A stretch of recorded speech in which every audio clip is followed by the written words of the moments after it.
近年大家都感受到學生嘅學習模式有好大嘅變化。以前學生學習語文大多係通過出版社嘅教材或者網絡媒體嘅教學影片進行學習，學生往往係被動吸收，缺少互動嘅機會，有時亦都未能夠針對學生嘅學習需要提供最適切嘅教材。而喺香港呢個雙語嘅環境，更需要一啲有趣嘅學習方法去提升學生嘅學習興趣。趣學普通話互動學習平台能因應學生嘅學習模式以及需要，提供適切嘅教材。平台讓學生可以真正做到隨時、隨地、隨心學。學生係要喺屋企、喺學校，甚至喺路上，都按自己嘅步伐重溫學習嘅內容，完成題目，持續學習。呢種嘅學習彈性，有效提升咗學生嘅自主學習能力，學習過程變得更輕鬆、更生活化。最特別嘅係趣學普通話加入互動元素、即時回歸同埋遊戲化嘅設計，學生玩得開心，學得更投入。相比以前嘅單向教學方式，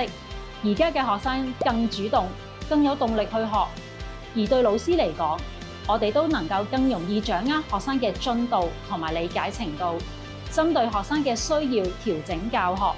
科技讓教與學變得更靈活，而且更具互動性，為教育開啟更多創新嘅可能。而家同學每日返學咧，唔係淨係聽老師講課㗎喇，而係主動咧去登入一啲平台完成任務。佢哋會進入趣學城市闖關，每完成一個語文嘅挑戰咧，佢哋能夠解鎖一個新嘅地標，了解其中咧蘊含中華文化嘅故事。呢種遊戲化嘅學習方式咧，特別適合香港學生嘅學習習慣。佢能夠咧令到同學咧喺科技同埋文化之間取得一個平衡，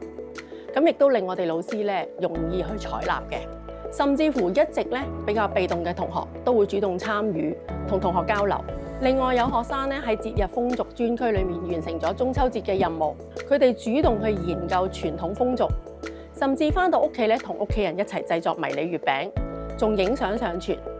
呢個行動咯，都令到我哋好驚喜嘅。喺香港講求多元創新嘅教育背景之下，遊戲化嘅文化學習平台咧，同課程融為一體。呢樣嘢咧更加令到我哋老師安心。平台內咧每一個學習關卡咧都陷入咗正向價值同埋文化知識，老師亦都可以喺後台即時追蹤返學生嘅語文能力同埋學習進度。相比起傳統嘅教材咧，呢一個系統咧更加具有靈活性同埋互動性，同時亦都保留咗中華文化嘅深度同埋美感。喺教育者嘅角度嚟睇，呢種變化唔單止提升咗學生嘅語文能力，更加令到中文科、普通話科喺香港嘅教育語境底下咧，更加有活力嘅。同學咧用科技去認識文化，用遊戲去愛上語文，呢個就係正正我哋教育工作者希望見到嘅學習現象。